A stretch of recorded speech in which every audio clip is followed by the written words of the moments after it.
day, I'm April May Estero. I'm Marty Colazada. Russell James Sigapon. I'm Ace Axel Panergo. And we are here to tackle about our project, Wireless Light Power Transmission. First, we would like to thank Engineer Wilfredo Mapalo for giving us an opportunity to perform this project. Our goal in this project is to transmit power wirelessly, a method of wirelessly distributing electricity from a transmitting source to a load using coils. We use two coils that have 30 turns. The primary coil is located on the transmitter side, while the secondary coil is located at the receiver side. Unlike wireless signal transmission used in cell phones, this project isn't comparable to that sort of technology. A magnetic flux is used in this technique of transmission to carry electrical energy. In this project, the transmitting circuits receives the AC power, which the primary coil uses to transform into magnetic flux. A secondary coil's induced EMF results from interaction with this flux. It will be possible to send electrical power wirelessly in this way. I'm Marty Colazada, and I'm here to introduce you our project background and our motivation. Since wireless power transmission is not a brand new concept, Nikola Tesla has begun experimenting with the potential around the end of 19th century. Radio was invented by him, who has since proven to be the father of wireless technology. He demonstrated the transmission of electrical energy without wires that relies on electrical conductivity as early as 1891. The technological breakthrough made possible due to the wireless power transmission have been fostering an increased research activity, as well as commercialization of numerous consumer products based on these concepts. The first approach comprises the underlying mechanisms of power transfer, particularly by seeking knowledge about the possible scientific methods to the wirelessly transmitted energy from point to another in space. The second approach includes the development of individual circuit modules required in a functional wireless power transmission system. This includes the circuit designs, considering the specifics of a particular wireless power transmission mechanisms, ensuring that the module was the appropriate characteristics for what the power delivery mechanisms. So let's move on to the statement of problem. The main problem with the wireless transmission of energy is that it loses effectiveness quickly as the distance between the transmitter and receiver expands. Low efficiency leads to the higher cost and slow generating power. And after that, we move to the objectives of the study. Our main objective is to transfer wireless power through resonant inductive coupling in the short-range field distance between the transmitting and receiving coils. An LED and a battery are used to show that the power may be successfully delivered by wirelessly. And then we move to the significance of the study. The transmission of electrical energy without the need of wires from a power source to an electrical load is known as a wireless power. The core principle of wireless power transfer is that the energy is exchanged between two objects with identical resonant frequencies when they are magnetically resonant and strongly coupled, while only using a small amount of energy to separate off resonance object. Moreover, this method can be used for a number of applications, such as wirelessly charging laptops and mobile devices. And also, because this type of charging is galvanically isolated, there is a far lesser chance of electrical shock. This is a new technology, and because analysis is continuously being done out there, the power transfer distance can be enhanced. And finally, the last one will be the scope and limitation. In this experiment, it focuses on the effectiveness and how the wireless power transmission works. These experiments will provide a different way to lessen the use of wire transmitting electricity or power. The researchers create this project in a limited time. Hi, my name is Russell James Sigapon, and I'm going to report about the chapter 2. So the chapter 2 is the methodology. In this chapter, the materials and the electrical components needed are shown with each description and function, will be presented and the process of how the project done. So the electrical components are battery.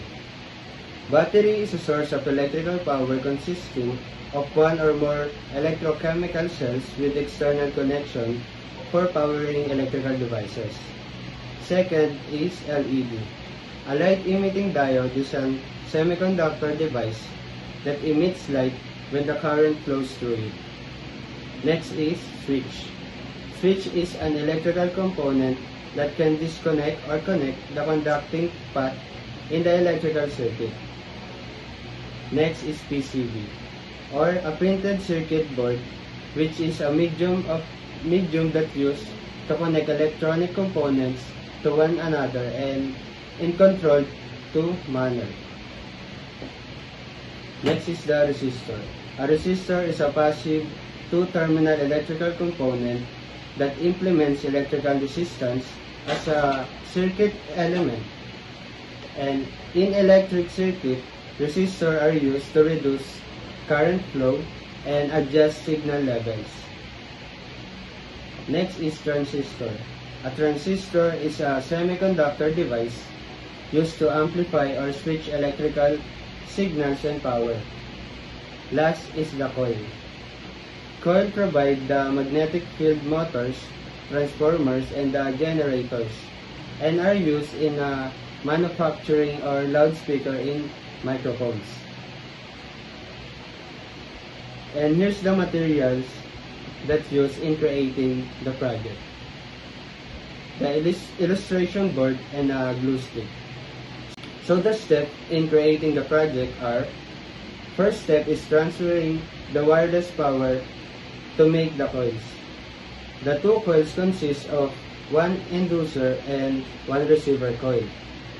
Second is to build a inducer coil measuring out of 3 meters of 30 gauge magnetic wire. Then take the cut wire and begin wrapping it around your cylinder, leaving a sizable lead after about half of the wire has been used, and about 15 turns that create the center top. The third step is the transistor is the brain of the operation. Its purpose is to connect and disconnect the power at a rapid pace, and thus creating a changing magnetic field in the inducer coil. The fourth step is that the LED will be soldered to the two leads of a receiver coil. This allows the LED to be powered easily when the receiver coil is moved around the magnetic field. The fifth step is, once everything has been assembled and the power connected, hover the receiver coil over the inducer coil and watch the LED light up.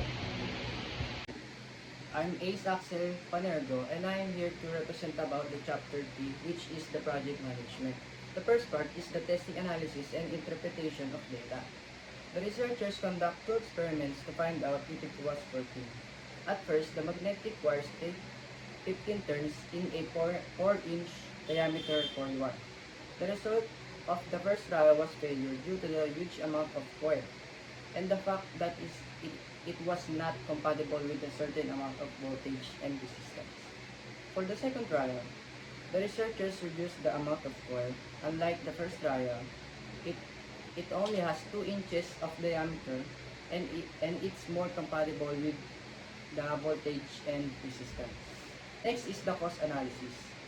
The researchers estimate total cost is not more than 700 pesos for all the components and materials needed in this project.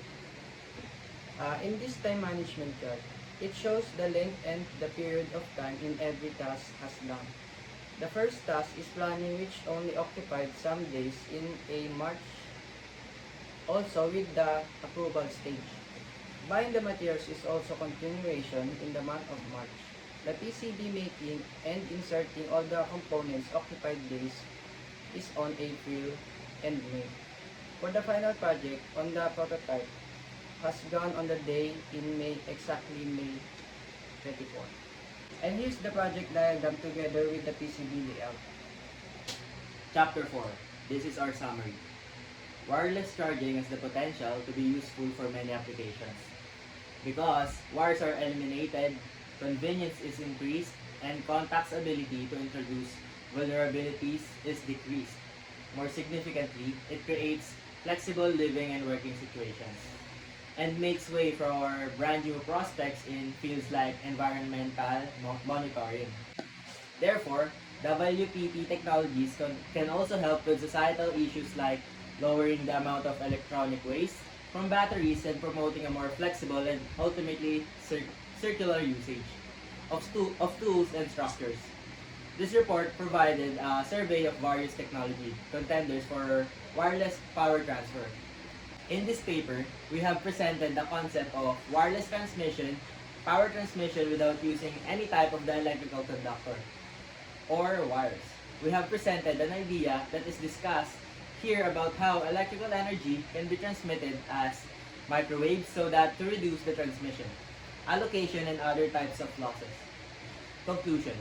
The goal of this project was to design and implement a wireless power transfer system via magnetic resonant coupling. After analyzing the whole system systematically for optimization, a system was designed and implemented. Improvements in terms of power transfer efficiency have been achieved.